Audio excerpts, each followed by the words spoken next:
अगर तुम भी किसी के साथ रूम शेयर करते हो तो आज की कहानी सुनने के बाद तुम सो नहीं पाओगे, क्योंकि आज की कहानी है एक ऐसे लड़के की जिसका नाम विवेक था, जो बहुत ही ज़्यादा सपने सजाए अपने घर से पढ़ाई करने के लिए एक दूसरे शहर गया था।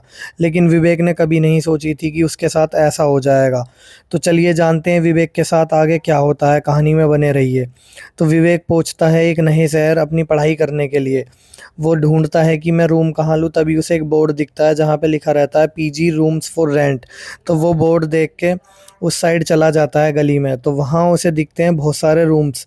लेकिन वो डिसाइड करता है एक छोटा रूम लेने की, तो वो एक छोटा रूम ले लेता है अपने बजट के अकॉर्डिंग अपनी पढ़ाई करने के लिए, क्योंकि उसे सिर्फ पढ़ाई करनी थी। उसके बहुत सारे सपने थे पढ़ाई को लेके, लेकिन उसे नहीं पता था मेरे साथ क्या होगा। तभी उसके रूम में उसका एक रूम पार्टनर मिलता है जिसका नाम रहता है राहुल। शुरू में तो सारी चीज़ें नॉर्मल रहती हैं, विवेक को नहीं पता लगता कि क्या दिक्कत है क्या नहीं। सब कुछ अच्छा चलता रहता है। विवेक और राहुल की बॉन्डिंग भी काफ़ी अच्छी रहती है।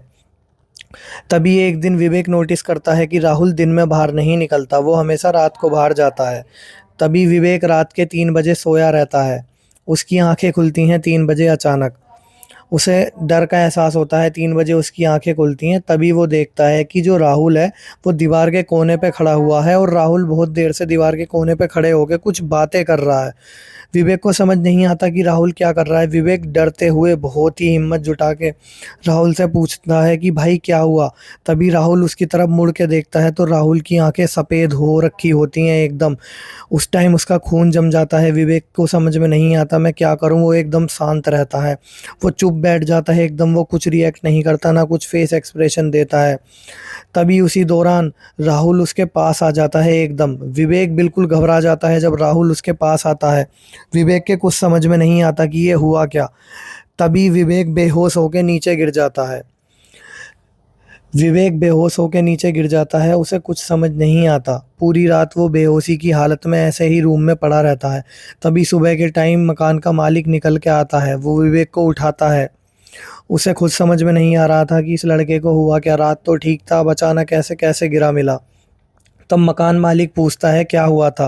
विवेक उसे बताता है कि राहुल ऐसे ऐसे रात को उसकी आंखें बिल्कुल सफ़ेद हो गई थी, मेरे पास आ गया था, मुझे उसने डरा दिया कि तुम मुझे सच बताओ इस रूम में क्या दिक्कत है। तब मकान मालिक उसे बताता है कि वो राहुल की आत्मा थी, यहाँ कोई लड़का नहीं रहता, यहाँ सिर्फ तुम अकेले रहते हो। तो ये बात सुन के विवेक एकदम चौंक जाता है कि ये क्या बोल रहे हो तुम, मेरे साथ तो वो लड़का रहता है, लेकिन ऐसा नहीं था। इसी दौरान विवेक की तबीयत बिगड़ जाती है। तभी मकान मालिक एक पंडित को बुलाता है, कमरे में हवन करवाता है, क्योंकि मकान मालिक को पता था कि वो लड़का जीवित नहीं है, वो मरा हुआ व्यक्ति है। राहुल की आत्मा थी उस कमरे में। क्योंकि मकान मालिक तो सारी चीज़ें जानता था, विवेक वहाँ नया था, तो विवेक को तो कुछ चीज़ पता नहीं थी। पूजा कराने के बाद मकान मालिक उस कमरे पे ताला लगा देता है हमेशा के लिए। फिर मकान मालिक डिसाइड करता है कि उस कमरे को कभी किसी को नहीं देगा। इसी बीच राहुल की आत्मा अब भी उस कमरे में ही रहती है, लोग ऐसा बताते हैं। मकान मालिक को भी पता है, इसलिए मकान मालिक वो कमरा अब किसी को नहीं देता। तो विवेक तो बच गया, लेकिन उसका नसीब अच्छा था, वो इसलिए बच गया। तभी उसी बीच विवेक अपने घर चला जाता है हमेशा के लिए। अगर आपके साथ भी कोई ऐसी स्टोरी हुई है तो मुझसे शेयर करो, मैं आपकी स्टोरी भी कवर करूँगा। ऐसी हॉरर स्टोरी के लिए मेरा चैनल फॉलो कर लो, लाइक करो, सब्सक्राइब करो, अपना प्यार दिखाओ। थैंक यू गाइस, मैं ऐसी स्टोरी लाता रहूँगा डेली।